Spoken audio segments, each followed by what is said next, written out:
আমি আসার পথে দেখছিলাম একটা জায়গায় বেশ কিছু মানুষ দাঁড়িয়ে আছে, সম্ভবত মাজমপুর এরম কিছু নাম। তা সেখানে আমাকে তারা দাঁড় করালো, আমি দাঁড়ালাম। একটা ভাইকে দেখাচ্ছে, মধ্যবয়স্ক ব্যক্তি হবে, মুখে হালকা দাঁড়িয়ে আছে। সে নাকি এই প্রোগ্রামে আসছিল বলে তাকে নাকি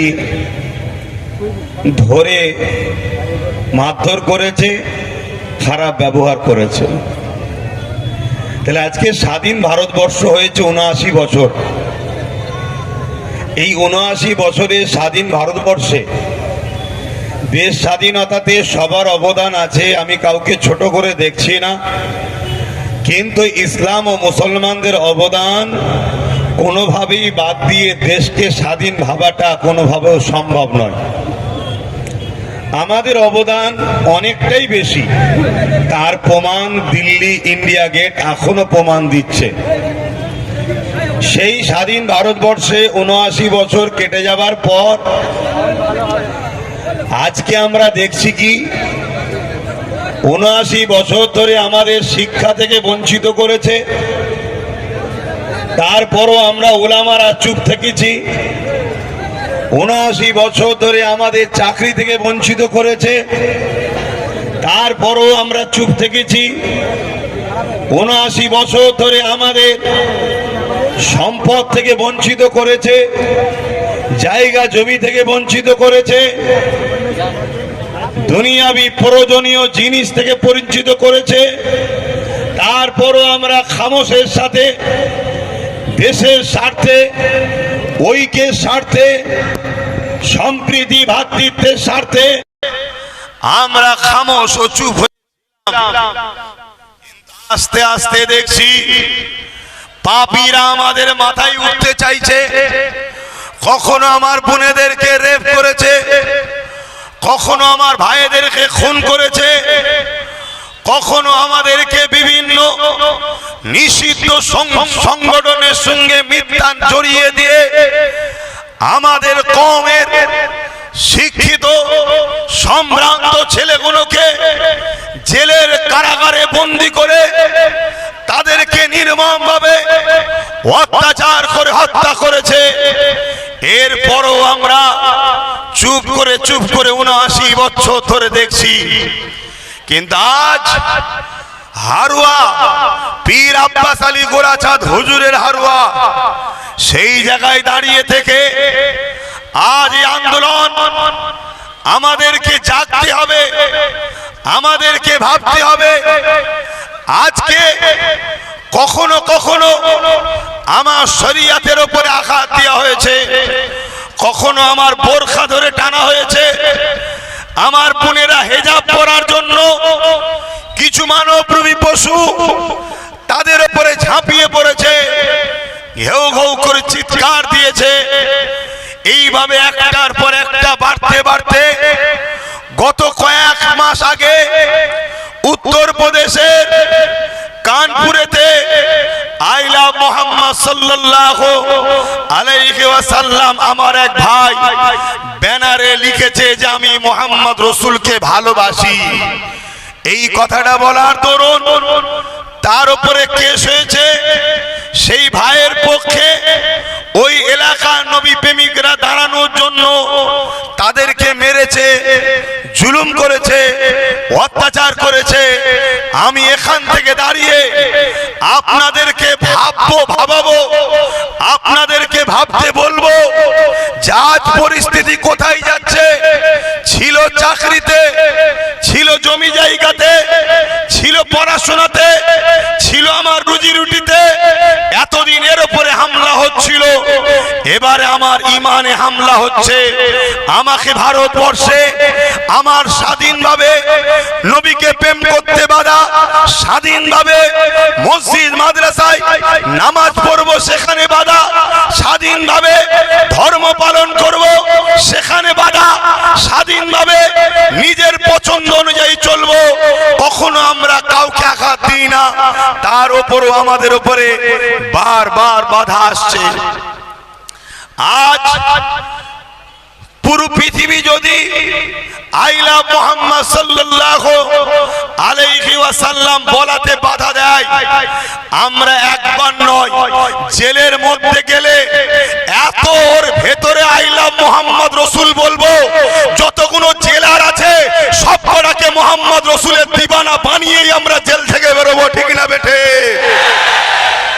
আই লাভ মুহাম্মদ এমন একজন, তিনি এই পৃথিবীতে তিনার মতো কেউ আসেনি, তিনার মতো কেউ আসবে না।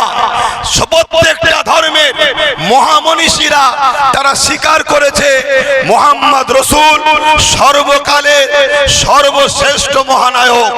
কিন্তু আজ আমাদেরই ভুলের দরুন, আমাদেরই ভুল পদক্ষেপের দরুন আজ একটা অশুভ শক্তি 2014 থেকে ভারতবর্ষের আকাশেতে এক কালো মেঘের মতো, দেশের জন্য অভিশাপের মতো, দেশবাসীর জন্য অভিশাপের মতো আমার দেশের রাত মাথায় বসে আছে। এই বিজেপি গভর্নমেন্ট যেদিন থেকে আমার দেশে এসেছে সেদিন থেকে আমার দেশ অশান্তি দাবানলে চলছে। কখনো কৃষকরা জ্বলছে, কখনো এসটিরা জ্বলছে, কখনো এসসিরা জ্বলছে, কখনো বিভিন্ন সম্প্রদায়ের মানুষ জ্বলছে। বিশেষ করে মুসলিম সম্প্রদায়কে বেশি করে টার্গেট করা হয়েছে। কেন? এই জালিম হুকুমত জানে ইসলাম এমন একটা ধর্মের নাম, দেশকে ভালোবাসার এটাও ইসলাম শিখিয়েছে। বলুন সুবহানাল্লাহ। তাই তারা ইসলামকে মুছে দিবার ষড়যন্ত্র করছে। কিন্তু দুঃখের সাথে বলতে হয়, আমার কওমের ভাইরা আজও সজাগ নয়, আজও জেগে নাই, আজও আমার কওম ভিক্ষার আশায় বসে আছে, আমার কওম ভাতার আশায় বসে আছে, আমার কওম দূষণের আশায় বসে আছে, আমার কওম আজও রুখে দাঁড়াবার চিন্তা ভাবনা নিচ্ছে না। কিন্তু পীর আব্বাস আলী গুনাচাঁদ হুজুরের হারুয়া থেকে যতগুলো হারুয়ার যুব সমাজ, বাপ ভাই মা বোনেরা দূর থেকে শুনছেন, আজ আপনাদেরকে এখান থেকে অঙ্গীকার করতে হবে, আমার জায়গা যাই যাক, জমি যাই যাক, ঘর যাই যাক, কারবার যাই যাক, জীবনটা যদি দিতে হয় দেব। আজকে আওয়াজ দিয়ে বলবেন, ইসলামকে যদি কেউ আঘাত দেয় তাদের কালো হাতকে ভেঙে দিয়ে নতুন করে যদি আবার বদর হতে হয়, আমরা প্রস্তুত করা আছি। হাত তুলে সাক্ষী দেন, হাত তুলে সাক্ষী দেন। এ হাত সত্য তো নাকি? এ হাত সত্য তো নাকি? হাত নাবান, তার জন্য প্রস্তুত হন, তার জন্য তৈরি হন, তার জন্য আপনাকে আপনার দেশের সংবিধানটাই যথেষ্ট। কেন? সংবিধান আপনাকে অধিকার দিয়েছে। সংবিধানের 25 নম্বর ধারাতে আপনাকে অধিকার দিয়েছে আপনি আপনার ধর্ম করবেন, ধর্ম প্রচার করবেন, ধর্মকে ভালোবাসবেন। এতে দেশের শাসকের হাত দিবার কোনো অধিকার নাই। আপনারা খেয়াল করে দেখছেন, প্রথমে একটা ছোট্ট ফুসকুড়ি মতো হয়, সেটা চুলকে ফোড়া হয়, সেই ফোড়া আস্তে আস্তে ক্যান্সারের রূপ নেয়। প্রথম একটা ছোট্ট গাছ, সেই গাছ কিন্তু আস্তে আস্তে বিরাট বৃক্ষ আকার নেয়। প্রথমে আমাদের হালকা হালকা ভাবে আঘাত দিয়েছে মবলিং চীনের নামে, গোরক্ষা বাহিনীর নামে, লাভ জিহাদের নামে, বিভিন্ন কলে কৌশলে পুরো দেশ জুড়ে আমাদেরকে হত্যা করা হয়েছে। হাজার হাজার মায়ের কোল খালি হয়েছে এই ভারতবর্ষে। যেদিন থেকে 2014 কেন্দ্রে বিজেপি সরকার এসেছে, তারপর থেকে একটার পর একটা, একটার পর একটা জুলুম হয়েই যাচ্ছে, জুলুম হয়েই যাচ্ছে, জুলুম হয়েই যাচ্ছে। কিন্তু আজকের এই জুলুমের একেবারে সীমানা অতিক্রম করতে চলেছে আমাদের ঈমান, আমাদের জান হযরত মুহাম্মদ রাসূলুল্লাহ সাল্লাল্লাহু আলাইহি ওয়াসাল্লামের উপরে আজকে আঘাত দিয়েছে। মনে রাখবেন, ইমামে মালিক হুজুর বলছে, যদি কেউ আমার নবীর শানে গুস্তাখি করার চেষ্টা করে, ওই বেঈমান, ওই মালাউন, ওই মানবরূপী পশুর বিরুদ্ধে যদি উম্মতে মুহাম্মাদি তোমরা লড়াই না করো, তোমরা যদি চুপ করে বসে থাকো, ইমাম গাজ্জালি হুজুরও বলছে, তার মানে জেনে রেখে দিও, এই মুসলিম সমাজের ওই দিন আর বেশি দূর নাই যেদিন মুসলিম ঘরের মা বেটিদের ঘরে বাজারে নিলামে তুলে বিক্রি করা হবে। শুনছেন আপনারা? এই জায়গায় আপনারা কি চান আপনাদের মাকে, আপনাদের বোনকে, আমাদের মা বেটিদের ঘরে বাজারে তুলে নিলামে বিক্রি করা হোক? আওয়াজ দিয়ে বলুন চান? আওয়াজ দিয়ে বলুন চান? ইমামে গাজ্জালি বলছেন, ইমামে মালিক বলছেন, হুজুরের বিরুদ্ধে কথা হলে চুপ থাকা যাবে না। তাই আজ ভারতবর্ষের একটা অঙ্গরাজ্য পশ্চিম বাংলার বুক থেকে পীর আব্বাস আলী গোরাচাঁদ হুজুরের এলাকা থেকে উত্তর প্রদেশে যোগী সরকার, তাকে আমরা জানিয়ে দিতে চাই, তুমি দেশের জন্য, সমাজের জন্য, মানবতার জন্য আজকের দিনের ছোটখাটো একটা ফেরাউন ছাড়া অন্য কিছু নয়। আপনারা কি একমত? হাত তুলে বলুন একমত। কারা মানতে রাজি? হাত তোলেন। একমত? আজকে এই ফেরাউনদের বিরুদ্ধে আমাদেরকেও লড়াই করতে হবে। এতে যদি আমাদেরকে তারা জেল দিয়ে জমাতে চায়, আমরা জেলে যেতে প্রস্তুত আছি না নাই? এতে যদি আমাদের রুজি রোজগারের উপরে আঘাত দেয়, আমরা সেই রুজি রোজগারের আঘাতকে মেনে নিতে রাজি আছি না নাই? এতে যদি বাংলায় হারুয়ার প্রোগ্রামে আসতে রাস্তায় যদি কোন মানবরূপী পশু মুসলিম ঘরে জন্ম লিয়া চারো সন্তান যদি আমাদের কোন ভাইকে রুখতে চায়, ওই অবৈধ চারো সন্তানকে জানিয়ে দিই, ইসলামের উপরে যারা আঘাত দিয়েছে আল্লাহ তো তাদেরকে মিটিয়েছে। প্রশাসন যদি তোদের ব্যবস্থা না নেয়, কেস করতে বলেছি, তার এখান থেকে ঘোষণা দিচ্ছি আগামী দিন নবীর মাহফিলে নবীর দিনের জন্য আসতে গিয়ে যারা বাধা দেবে তাদের প্রতিশোধ আমরা এবারে নিজে হাতে নেব। এতে প্রস্তুত করে হাত তুলে দেখান। আরে আইনকে শ্রদ্ধা করি, কিন্তু সংবিধান ইজাজত দিয়েছে তোমার জানকে বাঁচার জন্য তুমি ডিফেন্সে নামো। হে প্রশাসন ভাইরা, আইনের কিতাব যদি পড়া না থাকে পড়ে নাও। আব্বাস সিদ্দিকী এখান থেকে চ্যালেঞ্জ দিয়ে যাচ্ছে, যদি এই বিচার, এই মামলা যদি আসামিকে তোমরা না ধরো, তাহলে আমি ঘোষণা দিচ্ছি, দেশের আইন আমাদেরকে রাইট দিয়েছে, সংবিধান, ডিফেন্স করতে হবে। আমায় কেউ মারবে, এদেশে মার খেতে আমি জন্ম হইনি, এবারে আমরা দেবো তার পাল্টা। ঠিক না বেঠে? অনেক হয়েছে। এটা কোনো পার্টির মিটিং নয়, এটা কোনো জনসভা নয়, এটা কেন্দ্রের অপদার্থ বিজেপি সরকার আইলা মুহাম্মদ সাল্লাল্লাহু আলাইহি ওয়াসাল্লাম বলা লিখা তরুণ বাধা দেওয়ার জন্য তার প্রতিবাদ। বিশেষ করে এই বাংলার ব্যারাকপুরের ভাটপাড়াতে অর্জুন সিং কিছুদিন আগে ছিল টিএমসির প্রোডাক্ট, এখন সে বিজেপির প্রোডাক্ট। বিজেপিতে গিয়ে রাজনীতি ভাবে কোনো কথা বলার বক্তব্য তো তাদের নাই, কারণ এই বাংলায় বিজেপি বলে কিছু নাই। বিজেপিকে মিডিয়াতে দেখানো হয় বিজেপি আছে, আর আমার রাজ্য সরকার বলেছিল বিজেপিকে ফন্ডে এনে লড়বো, তাই রাজ্য সরকারের দয়াতে কোটি কতক বিজেপি সিট পেয়েছে। না, এই বাংলায় বিজেপি বলে কিছু নাই। কেন? বাংলার হিন্দু, বাংলার দলিত, বাংলার আদিবাসী, বাংলার মতুয়া, বাংলার মায়েরা, বাংলার বাপেরা তারা সম্প্রীতিকে পছন্দ করে, তারা সম্প্রীতিকে ভালোবাসে। তাই বিজেপির মতো সাম্প্রদায়িক দলকে বাংলা কখনো অ্যাকসেপ্ট করেনি। স্বাধীনতার পর থেকে বিজেপি অনেকবার আসতে চেয়েছে, একবারও তারা চান্স পায়নি। কিন্তু আজকে সেই অর্জুন সিং, তার বিরুদ্ধে আজকে আমরা যখন এখানে ধিক্কার সভা করছি, তাহলে মুজামপুরে ওই মুসলিম ঘরের চারো সন্তান মুসলিম নামদারি লেবাসে মুনাফেক কাফের জাহান্নামের কুকুর, তার বুকে ব্যথা হলো কেন? এটা আমাদের ভাবা দরকার আছে না নাই? এরা কারা? এরা কারা? এরা বলে নয়, এরা মুসলিম সেজে এরা মূলত বিজেপিকে মারলে দিদির পিঠে দাগ ওঠে, সেই চমক ভাই টাইপের। এই বোঝেন তো নাকি? আজ আমাকে বলতে বাধ্য করছে আমাদের লড়াই আলাদা ছিল। তুমি যখন খোঁচা দিয়েছো একটু শুনতে হবে না? হবে না? আমি মারছি বিজেপিকে আর দাগ উঠছে দিদির পিঠে। আমি লড়াই করছি ওয়াকাফ বাঁচাবো, বিজেপির কালা কানুন মানছি না, বিজেপির কালা কানুন মানছি না, আর দিদি বলছে বিজেপির বিরুদ্ধে আমার বাংলায় লড়া করা যাবে না। এ বলেছে না বলে না? বলেছে না বলে না?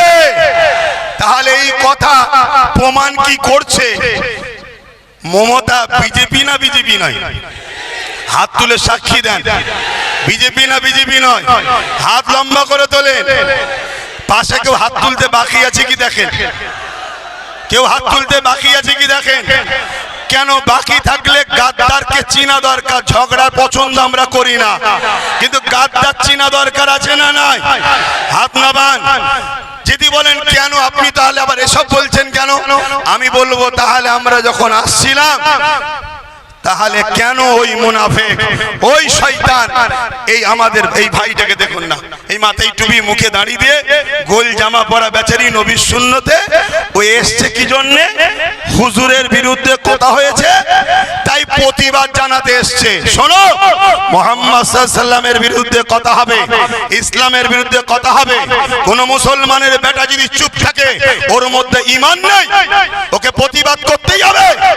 কিন্তু দুঃখের বিষয় আজ কিছু মোল্লা মৌলী সাহেব আছে যারা আজকের শাসকদের তামাক খেয়ে তারা রাসূলুল্লাহর হয়ে কথা বলে না, ইসলামের হয়ে কথা বলে না, কোরআনের হয়ে কথা বলে না, তারা দালালি করে শাসকদের পাচেটে। এমন মোল্লা মৌলী সাহেব আছে না নাই? জোরে বলে আছে না নাই? আজকে তাই বলতে বাধ্য হচ্ছি, আজকে অর্জুন সিং কত বড় একটা কথা বলেছে আপনারা জানেন তো? কি বলেছে?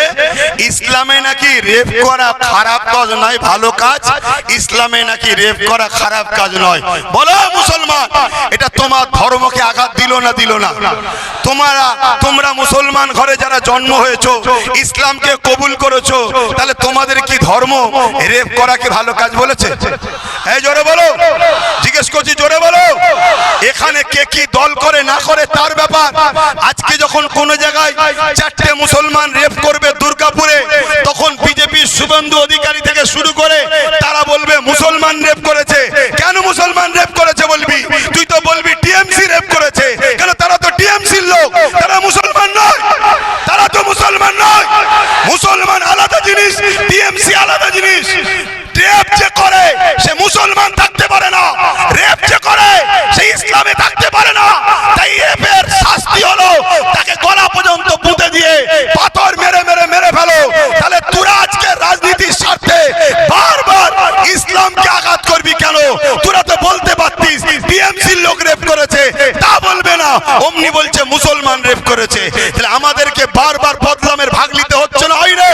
তাহলে আজকে 4-5টা কলঙ্ক জাতের মধ্যে সেজে মুনাফিকি করে, বেঈমানি করে, ধোঁকাবাজি করে আজকে তারা রেপ করবে আর পুরো জাতকে রেপিস হতে হবে। এটা কি মেনে নেওয়া যায়? মেনে নেওয়া যায়? আজ আমি বলতে বাধ্য হচ্ছি, এরা রাজনীতির নামে ইসলামকে মিটাতে লেগেছে। এরা রাজনীতির নামে কি করছে? জোরে বলুন, জোরে বলুন। ইসলামকে মিটাতে লেগেছে। এখন আমি প্রত্যেকটা যুবককে জিজ্ঞেস করছি, তোমার কাছে দুনিয়ার পেটটা আগে হয়ে গেছে না ইসলাম আগে? তোমার কাছে দুমুঠো খাওয়া আগে না ইসলাম আগে? তোমার কাছে আমার মা বোনেরা ওই 1000 টাকার ভাতা আগে না ইসলাম আগে? এই ইমাম সাহেবরা 3000 টাকার ভাতা আগে না ইসলাম আগে? তাহলে আজকে কথা বলো, কেন্দ্রে কেন এই BJP Sarkar I love Mohammad রসুল বলাতে কেন জেল দেবে? এর প্রতিবাদের দরকার আছে না নাই? কেন অর্জুন সিং বলবে ইসলামের রেপ করার কোনো পাপ নয়? এর প্রতিবাদের দরকার আছে না নাই? শুধু প্রতিবাদ নয়, অর্জুন সিংয়ের নামে কেস হয়েছে, তাকে কি পশ্চিম বাংলা সরকার অ্যারেস্ট করছে? এই জোরে বলেন, কেন অ্যারেস্ট করে? এই পাশের ভাঙরে এক গ্রাম গ্রাম্য মহিলা গ্রামের ভাষায় বলেছে মমতার হাজবেন্ড স্বামী নেই। কি বলেছে মমতার? এই জোরে বলুন, মমতার স্বামী আছে না নেই? এই জোরে বলুন। আমরাও জানি নেই, আমরাও জানি নেই, কিন্তু যদি কোনো জায়গায় লুকিয়ে থাকে সেটা মমতাকে ক্লিয়ার করতে হবে।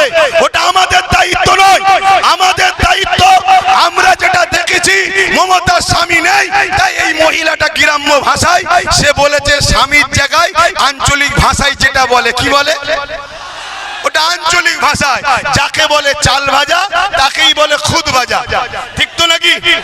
কেউ বলে পিড়ে, আর একটা কি ভাষা বলে জানো? কিন্তু জিনিসটা খারাপ কি, যদি কেউ বলে স্বামী নেই তো খারাপটা কি বলেছে? কিন্তু তার বিরুদ্ধে কেস হলো, তাকে অ্যারেস্ট করলো। আর এখানে ইসলামের বিরুদ্ধে, আল্লাহর বিরুদ্ধে এত বড় কথা বলেছে। কি কথা? ইসলামে নাকি রেপ করা পাপ নয়। সেই অর্জুন সিং কি অ্যারেস্ট হচ্ছে? কেন হয়নি? কেন হয়নি? আপনাদের ঘরে ভাবুন, যদি না ভাবে আব্বাস সিদ্দিকী আল্লাহর চাঁদ পাকের কসম করে বলছি, মাজমপুর থেকে আমি তো আবার যাব। কোন মায়ের বেটা যদি থাকে আমাকে রুকে দেখা দেখি, ও হারাম করকে ওখানে জুতো খুলে যদি পিটতে না পারি, জীবনে আব্বাস সিদ্দিকী আর ওই আসবে না। আমি তো এক্ষুনি যাব। কথা বুঝছেন না? বোঝেন না? দাদাগিরি দিচ্ছ, দাদাগিরি। যদি পারিস জানে মেরে দিস, আলাদার কথা। জান যতদিন আল্লাহ রেখেছে, কোন ইসলাম বিরোধী, কোন সন্ত্রাসকে, কোন জালিমকে ইসলাম ইজাজত দেয়নি, ইসলাম প্রশ্রয় দেয়নি। আমরা প্রশ্রয় দিতে পারি না, পারি না, পারি না। মনে রাখবেন, আমি জানতে চাইছি যে অ্যারেস্ট করলো না কেন? বলুন। আপনাদের এলাকার ছোটখাটো নেতা বিরুদ্ধে কিছু কথা হলে পুলিশ পার্টি অ্যারেস্ট করে না? করে না? আব্বা, আব্বা যান, ও আব্বা যান, শোনেন আব্বা, আমার কথা বলছি শোনেন। আপনি যেমন এখানে শুনছেন, তো এরা আমাদের খবরটাকে লক্ষ নয় কোটি মানুষের কাছে ছড়ায়। এদের অবদানটা অনেক বড় আব্বা। আর এরা আমাদের খবর ছড়াই বলে কিছু জাহান্নামী কুকুর আবার এদেরকে মারবে বলে। অতএব আব্বা, এদেরকে একটু সুযোগ দেন আব্বা। আমি জানি আপনি জোশে এসছেন, আপনার বুকে ব্যথা হচ্ছে যে হারা আমাদের কাঁধে উঠে আমাদেরই কল্লা কাটলি, আমরাই তোদেরকে আনলাম, আমরাই তোদেরকে জিতাচ্ছি, আমরাই তোদের হয়ে লড়ছি, আমরাই তোদেরকে জায়গা দিচ্ছি, আর তোরা ক্ষমতায় এসে আমাদেরই আল্লাহকে গাল দিচ্ছিস। যদি বলেন ও তো বিজেপি, কে বলেছো বিজেপি? ও যখন টিএমসিতে ছিল আজানের বিরুদ্ধে কেস করেছিল না করেনি? জোরে বলেন। তাহলে আজকে গেছে বিজেপিতে, কিন্তু বিজেপিতে গেছে না পাঠানো হয়েছে শুধুমাত্র মুসলমানকে ধোঁকা দেবে বলে, ভয় দেখাবে বলে। তাই ভাই, আমি একটা প্রশ্ন এখানে আটকে রয়ে গেলাম, যে এত বড় কথা বললো আল্লাহর বিরুদ্ধে, ইসলামের বিরুদ্ধে, যে রেপ নাকি ইসলামে পাপ নয়, একে অ্যারেস্ট করা হয়েছে, কেন হলো না? একটা ছোট্ট যদি বুথের মেম্বার শাসক দলে, সে বিজেপি হোক আর টিএমসি হোক, যদি কিছু কথা প্রশাসনকে বলে বিনা দেখাতে, বিনা ইনফরমেশন, বিনা তথ্যে, তাকে তুলে নিয়ে যে বন্দি করে না? করে না? নবী বংশের আওলাদ কুরাইশ খানদানের বাচ্চা নওশাদ সিদ্দিকীকে এবং তার সাথীদের ঘরে কলকাতায় তুলে নিয়ে যে 42 দিন জেলে ভরেছে না ভরেনি? কিন্তু অর্জুন সিংকে ধরছে না কেন? একটাই কারণ, যাকে আমরা ভোট দিয়ে ক্ষমতায় রেখেছি এই মমতা হলো বিজেপির লোক।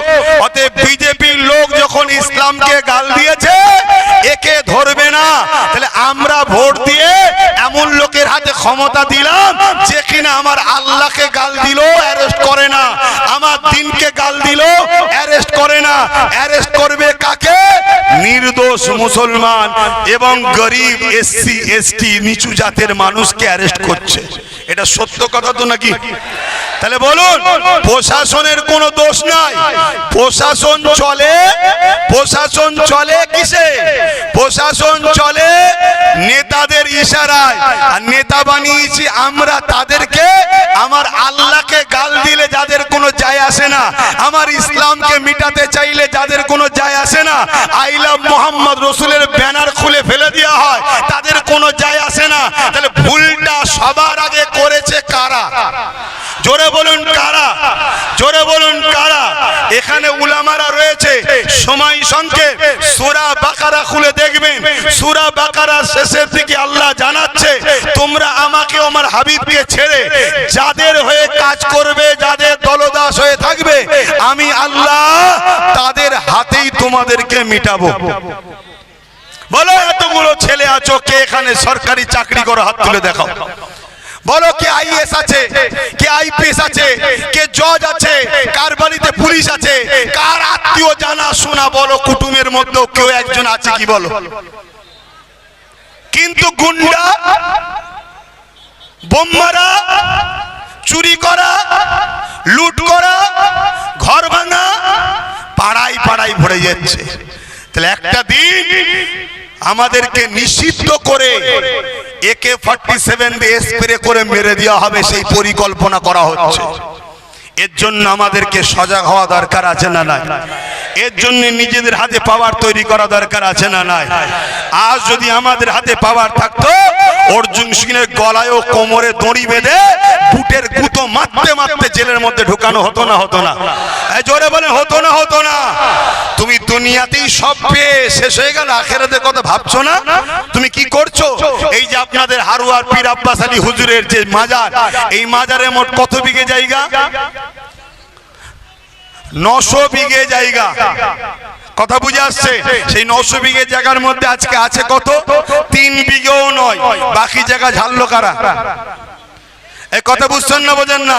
এবার এই কথাটা যদি আব্বাস সিদ্দিকী হারুয়া আব্বাস আলী হুজুরের পক্ষে বলি, আমি কি ইসলাম বিরোধী? জোরে বলেন বিরোধী? আজকে যদি আমার সমাজের কোন নামদারি মুসলমান অবৈধ সন্তান অলির জায়গা ছেড়ে আমার যদি বিরোধী করে, আপনারা কি তার সাথে না আমার সাথে? জোরে বলেন তার সাথে না আমার সাথে? আমি আরেকটা কথা বলবো, এখানে এই বিষয়ে আলোচনা হয়েছে কি জানি না। তাহলে আই লাভ মোহাম্মদ সাল্লাল্লাহু আলাইহি ওয়াসাল্লামের বিরোধী ব্যানার লিখার জন্য আমরা দুঃখিত, তাই তো নাকি? এলি আন্দোলন হচ্ছে না হয়নি? আমাদের ভেতরে আর একদল মুনাফেক আছে, সেইগুলোকে একটু জানানো দরকার আছে না নাই?